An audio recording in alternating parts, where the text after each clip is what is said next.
السلام عليكم ورحمة الله وبركاته. لا أحب التطويل عليكم في القصة. قصة رعب حقيقية، ليلة مع الجن. السلام عليكم، وشلون؟ كم عساكم طيبين؟ خشمك انت وياه اللي بيقولها لكم القصة، ويعلم الله اني صادق في كل حرف قلته. في هالقصة شيء اتمنى تستفيدون منه، واذا ما عرفتوه بقول لكم النهاية. القصة هي بيت خالي المسكون. طبعا خالي ذا ما أقدر أوصف علاقتنا في بعض البرنامج المفضل أكثر من الإخوان، وأكثر من مجرد علاقة. خال ولد أخته، عنده كل أسراري وعندي كل أسراره. أنا وياه روح وجين.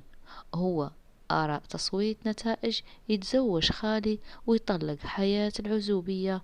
اتصل فيني يوم من الأيام، قال أبيك تروح معي تعطيني رأيك في البيت عشان اللي بشتريه عشان أسكن فيه وأعيش حياتي. قلت طيب، مارني. ورحنا طبعا هالبيت بعيد شوي من المدينة. المهم وصلنا للمنطقة اللي البيت فيها. يوم وصلنا اللي أشوف البيت مش ولا بد يبيله شغل شوي من أبوي وتمرميمات بسيطة. ولا هو كبير، وفيه أكتر من غرفة. حول البيت بيوت تانية لا زالت تنبني. واتصل خالي على الرقم المكتوب في اللوحة، وجاء راعي البيت شايب. سأله خالي وقال له يا عمي البيت للبيع؟ قال له ويه. سكت شوي قال له ايه. أنا استغربت من سكوته ورد المتأخر.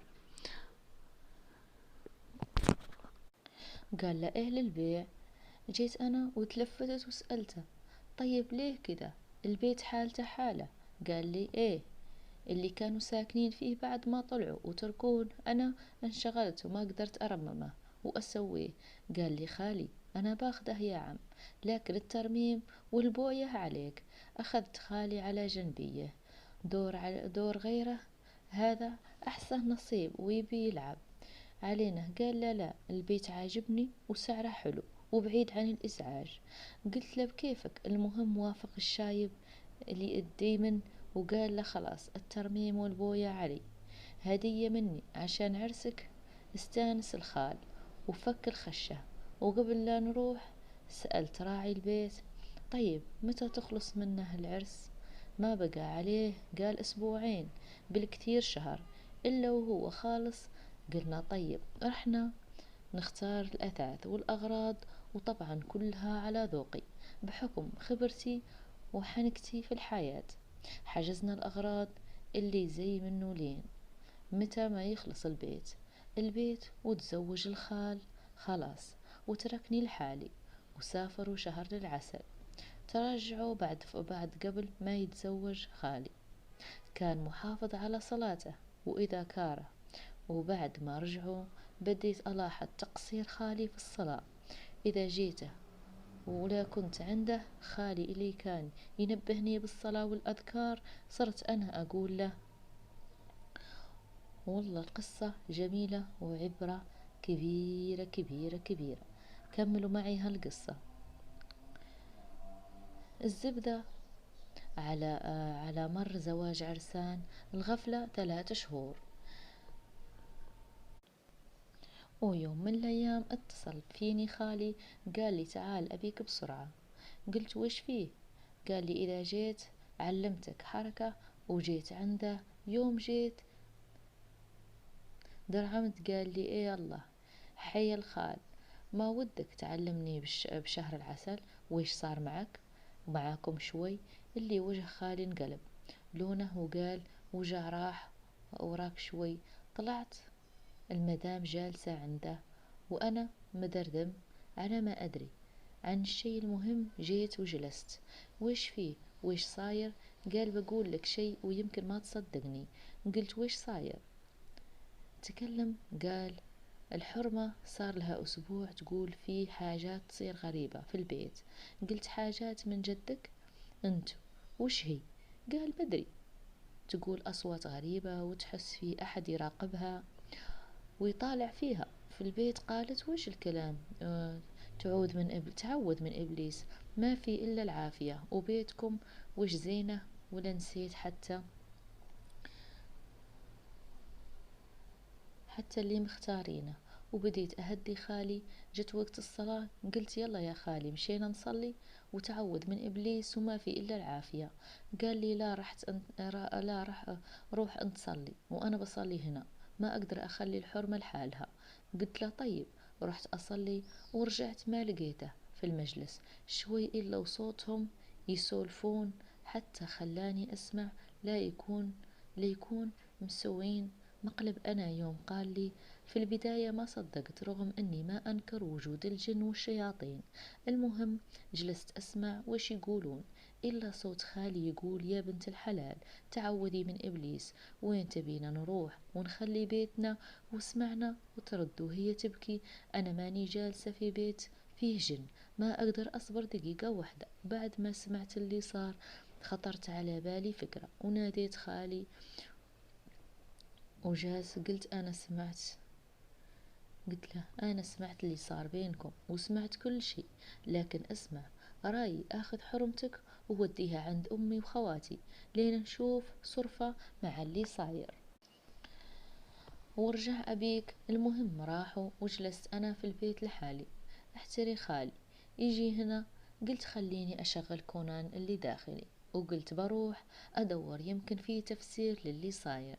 بديت أدور من هنا ومن هناك شوي إلا أسمع صوت التلفزيون أغاني. جيت لقيتها كانت حاطة على قناة أغاني. طبعا هي زيها زي خالي مقصرة في صلاتها وأذكارها، يعني الثنين مقصرين. المهم بعد كم ساعة جاء خالي. قلت اسمع انت خليك هنا الليلة، نام هنا وانا شوف وش يصير معك وكلمني، انا بروح عندي شغل، لكن شوف وش يصير يمكن اللي تقوله زوجتك صحيح. قال طيب وهو خايف. لعب فيها لاعب. رحت انا وكنت ناوي ارجع لكن ما قدرت، تأخرت. رجعت للبيت نمت الساعة 11 بالليل. اتصل فيني قلت وش فيه؟ قال لي الحقني تعال. قلت وش صاير؟ قال لي فيها أصوات في البيت أسمعها وأحس شخص يراقبني. تطابق كلامه مع كلام زوجته. قلت تعود من إبليس، ما في شيء أنا أجيك. ورحت له. ويوم جيت إلا وما جيت إلا المسكين حالته حالة واقف برا يحتريني. جيته قلت أنا يا خال خايف وش فيك؟ قال لي البيت فيه جن. قلت له الجن في كل مكان موجود، ما هو بس في بيتك. دخلنا للبيت قلت خلاص راح كمل نومتك. دخل وأنا بنام في المجلس. قال لي طيب. المهم راح يرقد وكل شوي يرسل نمت. قلت له نمت بصرحك لين تنام. جلست في المجلس شوي نمت ما صحيت إلا هو يصحيني. صحيت طالعت في الساعة إلا الصبح وقلت ويش وفيه؟ قال لي أحسبك ميت ولا مسوين فيك شي. قلت له لا ما صار لي شي، افطرنا. قلت له أنا نمت في بيتك وما فيه شي، لين متخوفين من بيتكم؟ قال لي أنا فيه وأنا خلاص قررت أني أتركه وأبيعه. قلت له تعود من إبليس، بيتك جديد وأنت اللي قلت لي أبيه من بدها هالبيوت وكلها. قال لا أبي أتركه. قلت له طيب أعطيني يومين أعلمك بتبيعه ولا لا. قال لي وش تسوي؟ قلت له أعلمك بعدين بعد ما فطرنا. قال لي أنا عندي دوام ما راح أجي إلى بكرة، ما أقدر أخلي البيت فاضي، أخاف ينسرق. قلت له بالله ما ينسرق بيتك، أنت تقول فيه جن، خلاص راح اللي دوامك، أنا بنام الليلة هنا. قال لي أنا يصير لك شي؟ قلت له اطمئن راح لدوامك ما راح يجيني شي، اتفقنا. أعطاني نسخة من المفاتيح. طلع هو قبلي وأنا جلست أفطر وطلعت أخلص لي الأشغال. وأنا في الطريق طرت لي فكرة اللي ما أتصل لا شيخ يجي يقرأ شوية قرآن ووش في البيت. اتصلت عليه وعلمته بالقصة. قال لي أنا مشغول هالحين وبكرة العصر أجيك وأقرأ. قلت لا طيب. رجعت للبيت المغرب وفتحت الباب ودخلت المجلس ونزلت ثوبي بتروش وأغير ملابسي وأنا أنزل ثوبي حسيت بشي يتحسس على جسمي ونفس بارد على ظهري. التفت وراي ما حد، وسمية ودخلت أتروش. أنا أتروش، رجع هالشي يتحسس على جسمي وبنفس الهواء البارد. كملت وقلت يمكن من الدرويشة. خلصت وطلعت وجلست في المجلس أقلب جوالي شوي، إلا صوت خالي ينادي في الغرفة. غريبة، مدامها خالي رجع. رحت للغرفة، ما في أحد. دورت، ما فيه. طلعت أشوف سيارته ما هي موجودة. رجعت شوي، إلا صوت زوجته تنادي خالي في نفس الغرفة. وقفت شوي، إلا تناديني باسمي، تعال بسرعة. قلت وش جاب زوجة خالي وهي عند أمي في البيت. رحت للغرفة تاني مرة، ما في شي. رحت أدور في البيت، ما لقيت حد هنا. تأكدت بأن البيت مسكون وفيه جن. قلت خليني أجي أرجع للمجلس وأتعوذ من إبليس. رجعت وجلست، بديت أحس بالنفس البارد من وراي كل شوي يزيد، وأنا فيه شي يراقبني. طلعت للسيارة وجبت المصحف وجلست أقرأ لين نمت. ما صحيت إلا خالي يقول لي قوم قوم، ويش فيك؟ قلت سمعت باللي تقولونه وحسيت فيه. قال شفت عشان تصدقني. سمعنا صوت الباب يطق. خاف وقال الجن. قلت له أي جن؟ هذا الشيخ اللي مواعده يقرأ في البيت. جاء الشيخ وعلمته القصة. قال البيت مسكون مقطوع فيه ذكر الله فيه. وسأل مقطوع فيه ذكر الله. وسأل من اللي فيكم مهمل في صلاته وأذكاره. قلت لأهل البيت خالي وزوجته. قال عشان كذا البيت سكنوه الجن. وأنا قريت إن شاء الله ما عاد فيه شيء، لكن حافظوا على صلاتكم وأذكاركم أنت وزوجتك. وراح ومر شهر بعد ما رجعت زوجة خالي، ومن بعد اللي صار يحافظون على أذكارهم ويحصنون أنفسهم. والبيت هذه هي القصة. هاي القصة حصلت في السعودية، وقصة حقيقية ذكرها لنا السيد. بعثها لي في الصفحة ديالنا احنا، وأنا قريتها لكم حاولت أكيد في أغلاط نقراها لكم بالدارجة السعودية كما صيفطها لي الأخ، وأنا حاولت نقراها لكم. هذه صفحة مغربية بامتياز. تحية مغربية، تحية لجميع الدول العالم العربي، تحية لأهل السعودية. أي حد عنده قصة يصيفطها لي ونحاول ندرجها بالدارجة ديالكم. أنا حاولت بزاف اني نمشي نفس من الدارجة اللي كيقولها هو وكيف ما كيحكيها هو. وإلا حبيتوا القصة نتمنى لايك وشي تعليق زوين من عندكم. ما بغيش نذكر الاسماء. بصيفط لي قال لي ما تذكري لا اسماء لا المدينه اين مدينه داكشي.